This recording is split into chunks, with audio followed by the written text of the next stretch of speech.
एक लड़की जो दहेज नहीं लाई थी, उसकी सज़ा आपको पूरे 8 दिन भोगनी पड़ती है दोस्तों। चलिए हम आपको बताते हैं वह सज़ा किस तरह से भुगती है। दोस्तों, एक शादी में लड़के वाले को उसके मत मुताबिक दहेज नहीं मिलता तो सारा बदला दुल्हन से ले लेते हैं। लड़की की माँ खुद अपने बेटे से कहती है कि अपनी पत्नी को तू इतना परेशान कर दे कि एक घर छोड़कर भाग जाए और फिर यहाँ आने की हिम्मत ना करे। दोस्तों, उस रात भर जागाया जाता है, परेशान किया जाता है, प्रताड़ित किया जाता है। उसे भूख प्यास भी लगती है और 8 दिन के अंदर अंदर वो दुल्हन इतनी परेशान हो जाती है कि दोनों वो ससुराल को छोड़कर चली जाती है। साथ में कानून का भी सहारा लेती है और उसके बाद जो कुछ होता है बहुत ही नटकिया, बहुत ही घटिया, बहुत ही दिलचस्प कहानी होने वाली है दोस्तों। ये ऐसी ही कहानी है। आइए जानते हैं पूरी कहानी। पूरी वीडियो को आगे देखने से पहले दोस्तों प्लीज़ चैनल को लाइक और सब्सक्राइब जरूर कर दीजिए और मेरा हौसला बढ़ा रहेगा। दोस्तों, समाज में कभी कभी कुछ घटनाएं ऐसी होती है कि जिसको देखने और सुनने के बाद गुस्सा भी आता है, हंसी भी आती है, हैरानी भी होती है। तो यह जो कहानी है कुछ ऐसी है। उत्तर प्रदेश की 12वीं कक्षा में जिले के एक थाना क्षेत्र लगता है, मोस्टली उसी के एक गांव में एक लड़की जिसका नाम राधा होता है। दोस्तों, राधा एक बदला हुआ नाम है। जो राधा थी एक गरीब परिवार से बिलोंग करती है। उसके पिताजी नहीं थे, उसकी माता थी, उसके भाई लोग थे। तो राधा बहुत ही खूबसूरत थी। उसकी शादी बहुत अच्छी तरीके से की जाती है। एक लड़का जो कि सरकारी अस्पताल में लखनऊ में संविदा पर काम करता था, यानी कि ट्रस्ट पर काम कर रहा था, तो उसका नाम लल्लू होता है। उससे इसकी शादी तय होती है। अब दोस्तों 25 फरवरी 2024 में के दिन लल्लू और राधा की शादी होती है। लेकिन जैसे ही आप जानते हैं कि हर शादी में कुछ ना कुछ कमियां रह जाती है और यहाँ पर भी क्योंकि ये लोग गरीब थे। अब जैसे जो कि शादी का सामान होता है वह कोई खास नहीं होता। अगर उनका जो खान पान होता है उनमें भी कुछ कमियां रह जाती है। जो आवभगत भी कुछ नहीं कह पाती है। जो लोग हैं विदाई होते हैं वो मामला बिगड़ जाता है। लेकिन जैसे तैसे राधा की विदाई हो ही जाती है। अपने ससुराल राधा पहुँच जाती है और लखनऊ लल्लू के घर में जाती है। और जहाँ वहाँ पर दोस्तों जो असली विलन होती है उसकी सास होती है, जो उसका इंतजार कर रही होती थी। सूचना पहले ही पहुंच चुकी थी कि ऐसे ऐसे यहाँ पर हुआ है, कुछ सामान बेग रहे ज़्यादा नहीं दिया या गया। जहाँ पर राधा पहुंचती है तो दोस्तों उसके साथ ऐसा व्यवहार किया जाता है जिसको सुनने के बाद आप तंग रह जाएंगे। दोस्तों, नई नवेली दुल्हन जैसे ही घर में पहुंचती है उसको दूसरी मंजिल पर एक कमरे में एक कुर्सी में बैठा दिया जाता है और उसे रात 10 बजे तक वहीं बैठाया के रखा जाता है। ना उसे चाय दी जाती है, ना पानी दिया जाता है। कभी कभार रिश्तेदार में से कोई गया तो हालचाल पूछ लिया। घर के जो खास लोग थे, यानी कि जो खुद उसका पति होता है लल्लू, जिसकी सास होती है, ससुर होते हैं, जो और लोग उसकी नंद होती है, वह भी यह सब ध्यान नहीं रखती। क्योंकि उनको भी लग रहा था कि इन लोगों ने हमें कुछ भी नहीं दिया है, हमारे बेटे भाई को ऐसे ही मुंड दिया है। तो वहीं पर बैठे बैठे जब रात 10 बज जाते हैं तो थकी हारी तो ही थी दोस्तों वे सोने लगती है। जब वो सोने लगती है तो वहाँ से उठकर खुद वो नीचे आती है, अपनी सास से कहती है कि मम्मी मेरा कमरा कहाँ पर है। तो दोस्तों उसे एक कमरा बता दिया जाता है जिसमें वह चली जाती है और कमरे में जाने के बाद अपने बेड पर बैठ जाती है। लेकिन चूँकि फरवरी के महीने में दोस्तों ठंड तो होती है, वो जाती है अपने साथ में सास से बोलती है कि रजाई कहाँ पर है। तो कहती है रजाई कोई ले गया, कोई रिश्तेदार रखा हुआ है, बहुत सारे लोग रुके हुए थे, तो अभी जाओ तुम सो जाओ, अभी हम रजाई भिजवा देंगे। अब दोनों बिना रजाई के ही सो गए। वहाँ पर इंतजार करती रही, उसे ठंड लग रही थी। दोनों वो चादर ओढ़ के सो जाती है और उसका पति वो लल्लू होता है, उसको कोई आता पता नहीं रहता।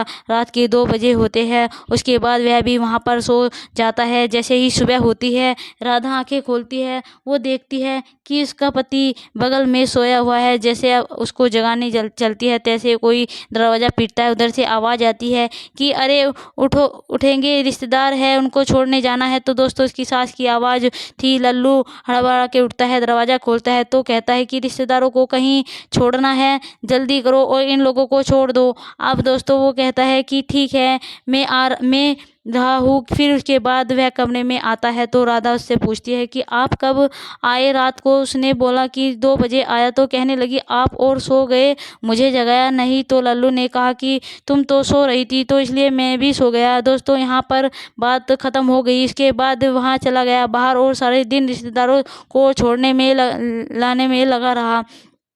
और जब दोस्तों किसी के घर में अगर नई नवेली दुल्हन जाती है तो घर के परिवार लोग उसके हाथों पर हाथ लिए थे, लेकिन यहाँ पर राधा का कोई इज्जत नहीं, कोई ख्याल नहीं। जैसे तैसे सो जार मुंडी किसी ने उसे पहुँच दिया उसको खाने के लिए। दोस्तों यह सोचती रही कि क्या ऐसे ही किसी दुल्हन को रखा जाता है। अब शाम हो गई तो उसको कुछ भूख लगी हुई होती है। लल्लू घर में आता है, 5 बजे का टाइम था। तो उसने बोला कि मुझे भूख लगी है, कुछ ले आओ। दोस्तों वह कहता है ठीक है अभी ले आता हूँ। वो गया बाहर। दोस्तों 5 बजे गया और हुआ था, लल्लू वहाँ दिखाई नहीं दे रहा। फिर 9 बजे जब रात को आया तो राधा ने कहा कि मैंने कुछ मंगवाया था आपसे, आप कुछ लेकर नहीं आए, मुझे बहुत भूख लग रही है। उसने कहा कि हाँ मैं भूख भूल गया। लेकिन दोस्तों बाद में पता लगा कि जो है मार्केट से समोसे लेकर आया था, लेकिन उसकी माँ ने उसके हाथ में थे, छीन लिए, खुद खा लिए और अपनी बेटी को खिला दिए। तो उसे दिन भी रात को इंतजार करती रही। रात को 11 बजे लल्लू आता है। अब दोस्तों राधा सोचती है कुछ बातचीत शुरू हो, लेकिन लल्लू जो है मुंह लटकाए बैठा था। उसने बोला क्या बात है, इतने परेशान क्यों हो रहे हो। दोस्तों जैसे ही 2-4 बात उसने शुरू की तैसे ही दरवाज़ा पीटने लगी आवाज़ आई। फिर लल्लू ने गया दरवाज़ा खोला तो उसकी माँ कहती कि बेटा खाना खाओ, तो तुम कि नहीं खाओ। लल्लू बोला कि मम्मी अभी तेरे ही सामने तो मैं खाया हूँ खाना। बोलती है कोई बात नहीं, ध्यान रखना। अब दोस्तों जब ध्यान रखने की बात राधा के कानों में आती है तो बोलती है क्या ध्यान रखने के लिए कह रही हो। लल्लू कहता है मम्मी कह रही है कि तुम्हारा मैं ध्यान रखूं। कहती है कि बड़ी अच्छी बात है। अब दोस्तों जो फिर इधर उधर की बात जैसे आधा घंटा बीतता है, फिर दरवाज़ा खटखटा की आवाज़ आती है। अब दोस्तों फिर दरवाज़ा खोलता है, कहता है कि क्या बात है। मम्मी तो कहती है बेटा तेरे घर पे पानी नहीं आ रहा है। दोस्तों बोलता है कि मम्मी कहाँ ठंड में पानी पीऊँगा। फिर दरवाज़ा बंद कर देता है। अब दोस्तों जैसे फिर आधा घंटा बीत जाता है, फिर दरवाज़ा खटखटाने की आवाज़ आती है और फिर उसकी माँ जो है दरवाज़ा खोलती है। लल्लू से पूछते कि बेटा रजाई तूने लिया कि नहीं। तो लल्लू ने कहा कि ले रखा है रजाई। वह कहती है कि वह तेरी पत्नी सो गई या जाग रही है। लल्लू कहता है सो गई। अब दोस्तों उसके बाद उसकी माँ चली गई। राधा थी, उसने कहा कि क्या बात है, तुम लोगों के मन में क्या चल रहा है, जो भी कुछ है मुझे बता दो। लेकिन लल्लू कहता है नहीं ऐसी कोई बात नहीं, एक्चुअली मेरी माँ मेरी बड़े ख्याल रखती है। अब दोस्तों राधा बात समझ में नहीं आ रही थी, यह कौन सा ख्याल रखने का तरीका है कि बेटे की शादी हुई और अभी उसकी पहली दूसरी रात है और कोई आके और बार बार दरवाज़ा खटखटाने के कौन सा ख्याल रखने का तरीका है। दोस्तों राधा जो है वो गुस्से में मुंह फेर ले सो गई और रात भी बीत गई। अगली रात आई, अगली रात फिर वही ड्रामा, फिर उसकी माँ की वही हरकतें, खाया कि नहीं, पानी पिया कि नहीं, रजाई लिया कि नहीं। दोस्तों तीनों रात बीत गई। चौथे दिन लल्लू था वह खुद नाराज होकर वही मोहल्ले में उसका कोई एक परिचित रहता था उसके यहाँ चला जाता है। तो फिर वह 4 दिन वहाँ से नहीं आता। ये 4 दिन उसका इंतज़ार करती है। अब चूँकि राधा के पास फ़ोन था नहीं तो इसलिए उसको फ़ोन करके पता भी नहीं लगा सकती थी कि 4 दिन के बाद जब लल्लू आता है अपने कपड़े फेंकने लगता है। राधा बोलती है कहाँ गए थे, जो कह रहे थे। बोलते हैं कि दोस्तों के हाँ इमरजेंसी में था, कहाँ वहाँ मैं चला गया था, वहीं से ही ड्यूटी कर रहा था। 15 दिन की ड्यूटी में रखी है, आज से मुझे ड्यूटी करनी है। रात में दोस्तों अपना बैग पैक करता है और वहाँ से चला जाता है। वो देखती रह जाती है। उसके जाने के बाद जो उसकी सास थी वह आती है और राधा से पूछते कि क्या हुआ बहू, मिलना हुआ कि नहीं तुम्हारे दोस्तों। उसने कहा आप अपने बेटे से ही पूछ ले लो, अच्छा होगा। फिर उसकी सास ठाके मारकर हंसने लगी और बोली जब तक मेरी मर्जी नहीं होगी कुछ नहीं हो सकता, तुम लोग नहीं मिल सकते। अब जैसे ही यह बात सुनी वो तो तंग रह गई, उसके पैरों तले ज़मीन खिसक गई कि क्या मर्जी इसमें। उसने बोला कि क्या बात है मम्मी, कोई गलती हो गई मुझसे। तो फिर उसकी सास ने कहा कि तुम टीवी नहीं लाई फ्रिज नहीं लाई, मशीन नहीं लाई, और बाइक भी नहीं लाई, और ऐसे ही आ गई। तुम्हें क्या लगता है कि हम तुमको बहुत अच्छे से रखेंगे? तो वह रोने लगती है। और फिर एक हफ्ता और रहती है। एक हफ्ते बाद यानी कि 15 दिन बाद उसकी विदाई होने लगती है। तो उसका भाई आता है, उसको को ले कर अपने घर चली जाती है। और मायके में जाने के बाद वह सारी बात अपनी माँ से बताती है कि माँ, मेरे साथ में ऐसा ऐसा हुआ, और मेरी सास जो है वह ऐसी ऐसी बातें कह रही थी। दोस्तों, उसकी माँ को बहुत गुस्सा आता है और वह सीधा जाती है बाराकीस की जो एसपी होते हैं दिनेश कुमार सिंह, उनके पास जो प्रार्थना पत्र देती है कि कैसे इस तरीके से उनकी बेटी के साथ हुआ है ससुराल में। अब दिनेश कुमार सिंह जब देखते हैं इतना संगीन मामला है कि एक बेटे और बहू के बीच में उसकी माँ ही रोड़ा बनी हुई है, सास रोड़ा बनी हुई है। तो दोस्तों, वहाँ पर एक जो महिला अध्यक्ष थी थाने की, मुख्यमंत्री सिंह, उनके संपर्क करते हुए क्षेत्र की जो महिला थाना देश थी उसके पास भेजते हैं और कहते हैं कि वहाँ पर जाकर आप लोग और जो भी कार्यवाही है जो कीजिए। दोस्तों, वहाँ पर जब ये लोग जाते हैं, मुख्यमंत्री जो है उनको भी बुलाती है। लल्लू के परिवार वालों को, दोनों पक्ष को सामने सामने बिठा जाता है। अब दोस्तों, सबसे पहले जो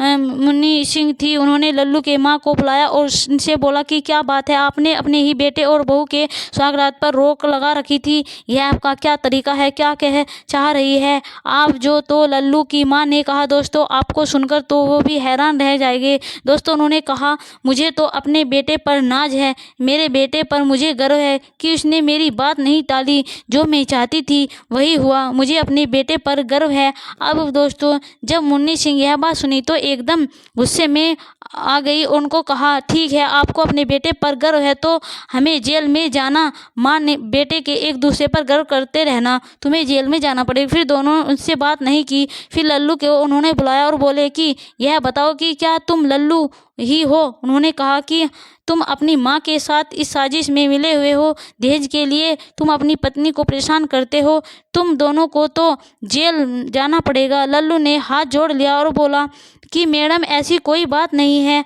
और आप मेरी माँ को समझाइए, मैं तो बहुत परेशान हो गया हूँ, मैं बहुत दुखी हो गया हूँ, मेरी माँ जो है नाराज़ हो जाती है, मैंने जो कुछ भी किया अपनी माँ के कहने पर किया, मैं बहुत परेशान हूँ, आप उनको समझाइए। कि उन्होंने कहा कि तुम अपनी माँ की बात क्यों मान रहे हो, मानने वाले तो तुम पागल हो, मुझे भी थोड़ी नाराज़गी थी क्योंकि खाना पानी ढंग से मिला नहीं तो इसलिए मैं अपनी माँ की बातों में आ गया, लेकिन अब मैं क्षमा चाहता हूँ, मुझे अपनी पत्नी के पास रहना है। दोस्तों, उसके बाद राधा से उन्होंने सवाल जवाब किया।